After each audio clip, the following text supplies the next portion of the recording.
All right, welcome everyone. Today we're ditching those dusty textbooks and diving headfirst into something way more exciting, English language games. Games. For learning English. You got it. Yeah. I mean, you're trying to boost your English skills, but honestly, who wants to just stare at grammar rules all day? Yeah, not exactly a recipe for fun, is it? Nope. So that's where our deep dive comes in. Our source is like a guide to the best English language games out there. It's more than just a list, though, right? Oh, absolutely. It explains why these games actually work. Like they can actually get you more motivated, give you real-world context, and even help you learn a bunch of skills at the same time. So buckle up, folks, because we're about to unlock this treasure chest of games. All right. Where should we start? Let's start with some serious vocabulary power-ups. All right. Sounds good. First on the list, a classic Scrabble. Scrabble. More than just throwing down letters. Way more. It's a word-building showdown that really makes you think. Scrabble's got that strategy element, that point system. It really pushes you to use those less common words. You're racking up points and expanding your vocabulary at the same time. Plus, you have to connect those words on the board. That's Yeah. a spatial element, too. So it's a mental workout, for sure. Absolutely. Okay, let's switch gears to something a little faster. Word association. Okay, I'm ready. It's all about thinking on your feet, linking those related words. Imagine I say book, you say library. Someone else jumps in with knowledge. It's like a chain reaction of vocabulary. I love that.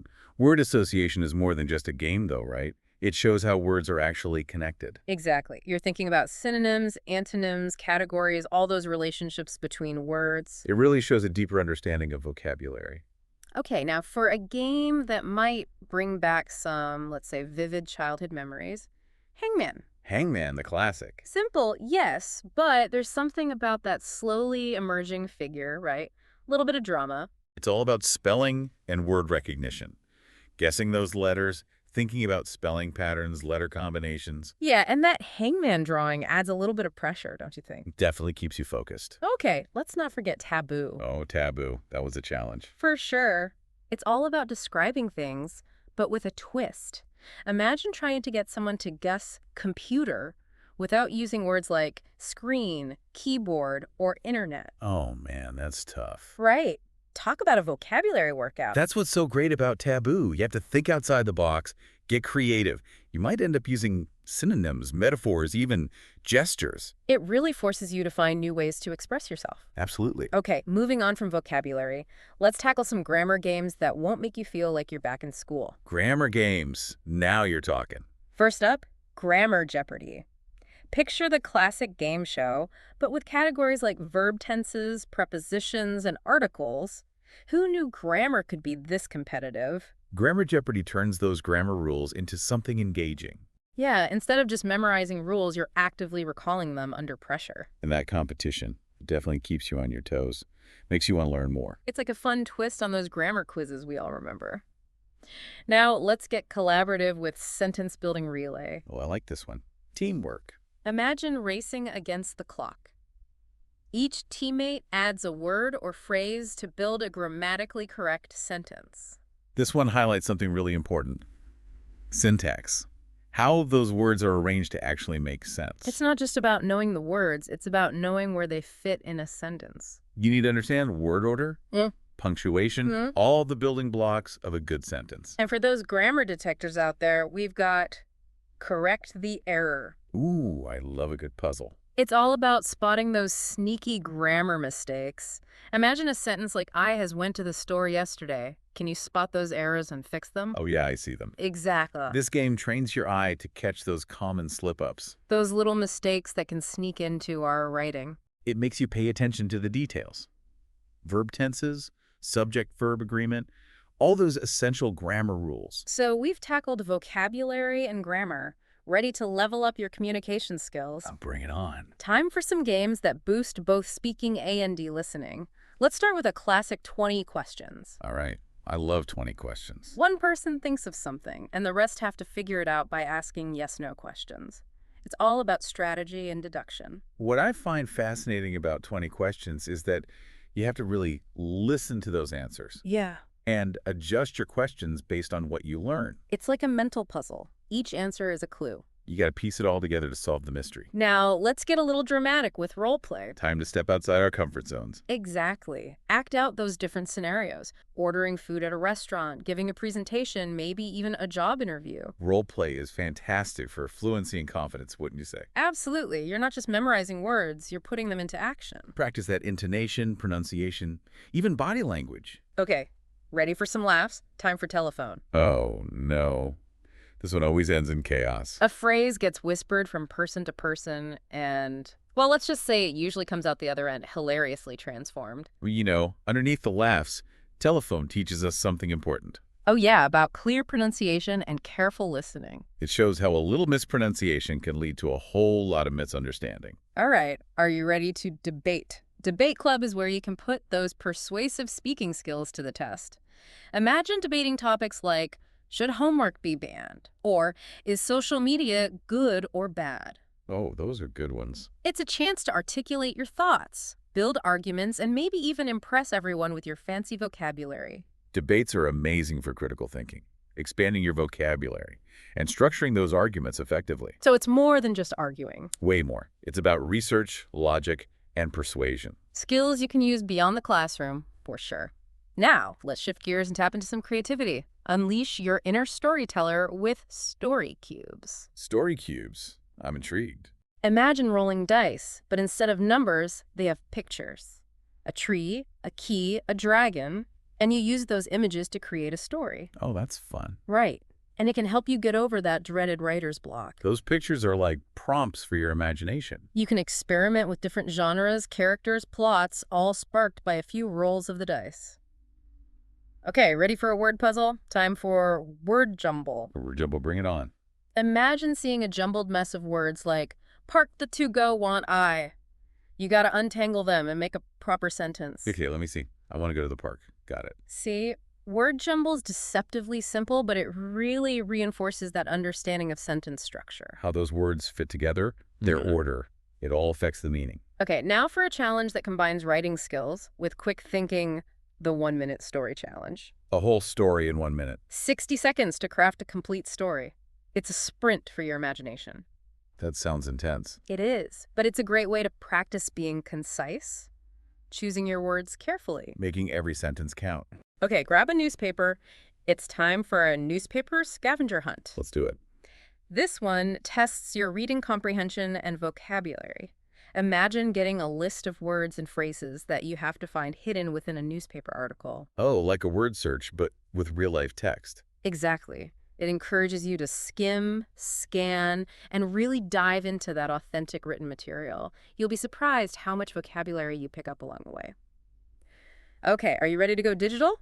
Time to explore some games designed for the modern learner. Digital games, here we come. First up, Kahoot. It's a platform that turns learning into a competitive quiz show experience. Ooh, I've heard of this one. Imagine buzzing in to answer questions on anything you can think of. Grammar rules, historical facts, pop culture, you name it. Kahoot is brilliant because it gives you feedback instantly. In a fun and engaging way, too. You can play against yourself, your friends, or even people from around the world. It's a fantastic tool for both solo study and group learning. Okay, now for a platform that's like a game-like adventure for language learning, Duolingo. Duolingo. Super popular. It's all about those streaks, rewards, and personalized learning paths that just keep you coming back for more. Duolingo's really good for structured practice. Vocabulary, grammar, listening, speaking, you name it. It's like having a virtual language tutor in your pocket. Okay, time to test your spelling with online spelling bees. I'm ready to spell. It's the classic format, but online. So, same pressure, but way more convenient. Exactly.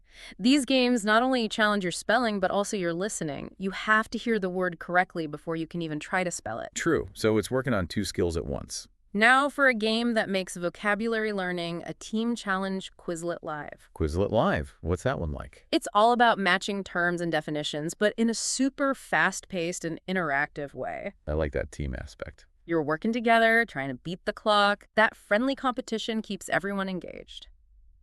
Okay, let's wrap up this first part of our deep dive with some group games that prove learning together can be a blast. All right, let's get social. First up, the one and only charades. Charades. A classic for a reason. You gotta channel your inner actor and act out words or phrases without making a sound. It's amazing what you can communicate without words. It's all about those gestures, facial expressions, body language. Charades reinforces word recognition, but it also encourages creativity. Okay, from acting to drawing, it's Pictionary time. I love Pictionary. You're sketching, doodling, trying to get your teammates to guess the word. Pictionary is great for visual learners. You're connecting words with images, and the results can be hilarious. The laughter definitely makes the learning memorable. Okay, ready for a game that never gets old? Simon Says. Simon Says. I remember that one. Remember, you only follow the commands that start with Simon Says. It's a simple game, but it teaches a valuable lesson. About listening carefully and following directions. Those are important skills for any learner. All right, last game for this part of our deep dive. Find someone who. It's an icebreaker that gets you chatting and practicing those conversation skills. I like that. Imagine a prompt like, find someone who speaks 3 languages.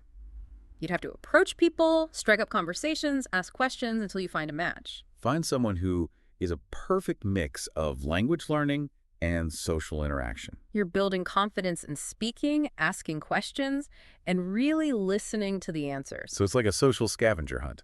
I like it. Right. It's a fun way to connect with others and practice your English at the same time. These group games are so important. They really show how much we learn through social interaction. It's not just about absorbing information, it's about using the language actively, collaborating, laughing, and having fun. And let's be honest, learning is way more effective when you're enjoying yourself. Absolutely. It's like sneaking in an English lesson while you're hanging out with friends. And speaking of sneaky learning, have you ever thought about how much English you can pick up from just playing video games? Video games. I'm not talking about those educational ones, but the popular online games or mobile apps. Oh yeah, those can be surprisingly good for language learning. Even though they're made for fun, they can really boost your skills. Think about those word puzzle games, like Wordscapes, or even a classic crossword puzzle. Right, you're constantly thinking about spelling, vocabulary, even how words go together in phrases. And what about those role-playing games or adventure games, the ones with those captivating storylines? Oh, yeah, you're exposed to so much dialogue and text. It's like being immersed in an English-speaking world. It's almost like learning through osmosis. You're so into the game that you absorb the language without even realizing it. And let's not forget the social aspect of online gaming. Oh, yeah. You're interacting with players from all around the world. It's a great way to practice your English in real time. It's not just about playing the game, it's about connecting with people. Communicating, making friends. It's like a global language exchange, all thanks to your favorite game. Okay, we've covered a lot: board games, apps, even video games. But what if you're a bit shy about using your English, even while playing games? That's a totally valid concern. A lot of language learners feel anxious about speaking, especially in front of others. But here's the thing about games. They offer a safe and low-pressure space to practice. It's like you have a built-in excuse to make mistakes. Everyone's focused on the game, not scrutinizing every word you say. And because you're often working with others, the pressure is shared. It's a chance to step outside that comfort zone without fear of judgment. And as you gain confidence and see your progress, that anxiety starts to fade. It's like taking baby steps towards fluency, one game at a time. Okay, so we've established that games are awesome for language learning, but there are so many out there. True. Where do you even begin? That's a good question. Well, a good starting point is to think about your goals. Your learning goals, right? Exactly. What skills are you looking to improve? Vocabulary, grammar, speaking, listening, reading, writing. Once you have a target, you can choose games that focus on those specific areas. It's like creating a personalized training program for your English. And beyond just skills, what about learning styles? Oh, absolutely. Your learning style matters a lot. Some people are visual learners, some auditory, and some prefer a more hands-on approach. Visual learners might be drawn to games with lots of pictures, diagrams, videos. And auditory learners might gravitate toward games with dialogue, songs, pronunciation exercises. Exactly. And kinesthetic learners, those who learn best by doing, might thrive in games with movement, role-playing, or building something tangible. It's all about finding what works for you, making learning enjoyable. And sometimes the best learning moments happen when you least expect them. You're so right. Stepping outside your comfort zone can lead to amazing breakthroughs. So don't be afraid to experiment. Try different games, see what you enjoy. The key is to have fun, because that's when learning really clicks. Remember, learning a language is a journey. It's not a destination. There will be challenges. But with the right tools and that playful attitude, you can turn those challenges into opportunities. Opportunities for growth and discovery. Now, we've talked about how games are a powerful tool for learning English. We've looked at how to choose the right games for you. But how can we make sure we're getting the most out of these games? Not just playing for fun, but actually improving our English. Great question. A simple strategy is to keep a language journal. A journal, like a diary. Sort of. Write down new words or phrases you come across while playing. Look up their meanings, use them in sentences. So it's turning the game into a vocabulary building exercise. Exactly. I like that. And what about grammar? Can games help us with those tricky rules? Definitely. Instead of just rushing through the game, pay attention to the sentences, the grammar patterns. You mean really analyze how the language works? Yes. If a sentence confuses you, break it down, look at the parts of speech, figure out how those words work together to make meaning. You could even try making similar sentences. It's like having a mini grammar lesson hidden inside the game. Exactly. And sometimes a game can spark your curiosity about a topic, right? Oh, all the time. How can you use that curiosity to learn even more? Well, let's say you're playing a trivia game and you learn something interesting. Don't just move on. You mean dig deeper? Exactly. Research that topic online, read more about it, or even talk to native speakers. It's like a deep dive into a rabbit hole of knowledge, all thanks to a game. I love how games can open up those unexpected learning pathways. Now let's focus on some specific types of games. We've talked about vocabulary builders like Scrabble and Boggle, but how can we really maximize their potential? With Scrabble, it's not just about making words. Pay attention to those prefixes, suffixes, root words. Look for patterns, connections between words. And if you find a new word, Don't just add it to your score, add it to your vocabulary. look it up, practice using it in different situations, make it your own. Exactly. So it's about winning new words, not just the game. Now, Boggle is fast-paced, right? Yeah. So how do you learn while scrambling for words? That's a good point. Challenge yourself. Find words of different lengths and difficulty. Don't just go for the easy ones. Look for those longer, more unusual words, even words you might not use every day. It's like a workout for your vocabulary. Okay, switching to grammar games. We talked about Grammar Jeopardy, but what are some other options? Well, a classic one that's both funny and educational is Mad Libs. Remember those? Oh yeah, those fill-in-the-blank stories. You provide words based on different parts of speech. It's a sneaky way to practice grammar without realizing you're learning. Right. You're laughing, being creative, and subconsciously reinforcing your grammar skills. Now let's talk about games that can boost those speaking and listening skills. We mentioned role play and 20 questions, but are there others? One fun one that comes to mind is telephone. Remember how we talked about how a phrase can get hilariously twisted? Oh yeah. Well, that's a lighthearted way to practice both speaking and listening. You have to pronounce things clearly when whispering, and you have to listen closely to understand what's being said. In those moments when the phrase gets completely mixed up, pure comedy gold. Another effective game for speaking and listening is Two Truths and a Lie. Have you played that one? Oh yeah, I love that game. You share 3 statements about yourself, 2 truths and 1 lie. The others try to guess which one is the lie. It's such a good way to practice conversation in a relaxed setting. You're listening carefully, analyzing information, and asking questions to figure out the truth. Okay, moving on to reading and writing games. We mentioned story cubes, but what are some other options to become a more confident reader and writer? You know, I think Scrabble can actually be a good tool for reading skills too. Oh, interesting. You're analyzing those words on the board, planning your moves, even trying to anticipate what your opponent will do. It's true. There's a lot of reading comprehension and strategic thinking involved. And for writing, a fun game is Exquisite Corpse. Exquisite Corpse. That sounds intriguing. It's a collaborative writing game. Players take turns writing a word or phrase on a paper, folding it over to hide what they wrote, and then passing it on. So you don't know what the person before you wrote. Exactly. You end up with this totally unexpected story. It's hilarious and really shows the power of creativity. It's a great way to play with language. Now, any games that combine reading and writing? The newspaper scavenger hunt. Remember that one? Oh, yeah. Searching for words in a newspaper. It's fantastic practice for real-world reading skills. And you learn a lot about how news articles are structured. Exactly. Now let's dive into the world of digital language learning. Those apps and websites can be so helpful. We mentioned Duolingo, Babbel, Rosetta Stone, but there are so many others. It can be overwhelming to choose. One platform that's super popular is Quizlet. Have you used it? Quizlet, oh yeah. It's a website and an app for making flashcards and study sets. You can practice vocabulary through games and even compete with other learners. It's like a digital toolbox for language learning. Now, what about apps for speaking and listening?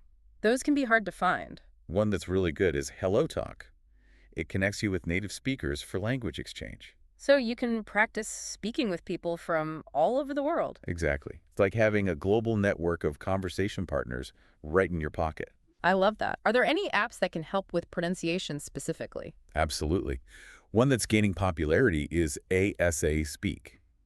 It uses AI to analyze your pronunciation and gives personalized feedback. Wow, so it's like a personal pronunciation coach. Pretty much. And as technology keeps advancing, we can expect to see even more incredible language learning experiences powered by AI. It really feels like we're on the cusp of a language learning revolution. I think so too. It's a very exciting time to be a language learner. It's amazing, right? How technology can help us connect and learn. But as cool as all these digital tools are, we can't forget the human element of language. Right. Real conversations, face-to-face interactions, that's where language truly comes alive. Absolutely. And while technology can be a great guide, we still need to put in the effort, actively engage with the language. It's like AI can be our coach, our cheerleader, but we're the ones who got to do the work. Exactly. We can't just expect apps to magically make us fluent. So as we wrap up this deep dive into English language games, what are some key takeaways? What can our listeners apply to their own learning journey? First and foremost, learning should be fun. Embrace that playfulness. Explore those games, traditional, digital player. Find the ones that spark your interest. It's all about making learning enjoyable. But once you've found those games that you love, how do you make sure they're actually helping you improve? Good question. Be strategic. Think about those learning goals we talked about and your learning style. Choose games that challenge you but don't overwhelm you. Don't be afraid to try different types of games. It's like tailoring your own English training program. Now, as you're playing, how do you ensure you're actually absorbing the language? Make it active. Don't just passively play. Speak out loud, write down new words and phrases, even act things out. The more you involve your senses, the better you'll remember. Exactly. Turn that game into a full sensory learning experience. And don't forget, mistakes are part of the process. They are inevitable. And honestly, they're essential. Don't let them discourage you. They're just stepping stones. Exactly. View them as opportunities to learn and grow. And as you gain confidence, step outside that comfort zone and find ways to practice in real life. Find a language exchange partner, join an online community, or even travel to an English-speaking country. Nothing beats immersing yourself in the language. But remember, language learning takes time. It's a marathon, not a sprint. Be patient with yourself. Celebrate those small victories. Each new word, each grammar rule, every conversation, they're all wins. Absolutely. So as we wrap up this deep dive, remember, have fun, embrace playfulness, explore all those amazing English language games. And most importantly, enjoy the journey. And one last thought. With so many incredible games out there, what type of game will you choose to level up your English skills today? It's true, all these amazing tools, but at the end of the day, it's up to us to make the most of them. Exactly. We can't just rely on technology. It's a partnership. We bring the effort and those real-world experiences. Right. Those real conversations, the human connection, that's where fluency truly blossoms. So as we wrap up this deep dive into the world of English language games, what are some key takeaways? What can our listeners take with them on their language learning journey? Well, I think the most important thing to remember is that learning should be enjoyable. It should feel like fun, not a chore. Exactly. Yeah. So embrace the power of play. Explore those games, the traditional ones, the digital ones. Find what makes you excited to learn. It's about finding that sweet spot, right? Where learning and enjoyment intersect. Absolutely. And once you've found those games you love, be strategic. Strategic. Yeah, think about your goals, your learning style. Pick games that challenge you, but don't overwhelm you. And don't be afraid to try new things. So it's all about creating that personalized learning experience. Exactly. Now, as you're playing those games, remember to be an active learner. Active, not passive. Right. Don't just go through the motions. Really engage with the language. Speak out loud. Write down new words. Act things out. The more senses you involve, the better you'll learn. It's like making the game a full-body experience. And don't forget, mistakes are a natural part of the learning process. Oh, they are inevitable. Everyone makes mistakes. It's how we learn. Don't let those mistakes get you down. They're stepping stones on your path to fluency. And as your confidence grows, start seeking out those real-world opportunities to practice. Find a language exchange partner. Join an online community. Maybe even plan a trip to an English-speaking country. There's nothing quite like immersing yourself in the language and culture. But remember, language learning takes time. Be patient with yourself. Celebrate your progress along the way, no matter how small. Each new word you learn, each grammar rule you master, every conversation you have, those are all victories worth celebrating. Absolutely. And on that note, we've reached the end of our deep dive into English language games. So as we wrap things up, remember, have fun, embrace that playfulness, explore all the amazing games out there. And most importantly, enjoy the journey. Because learning English should be an adventure, not a chore. So what game will you choose to level up your English skills today?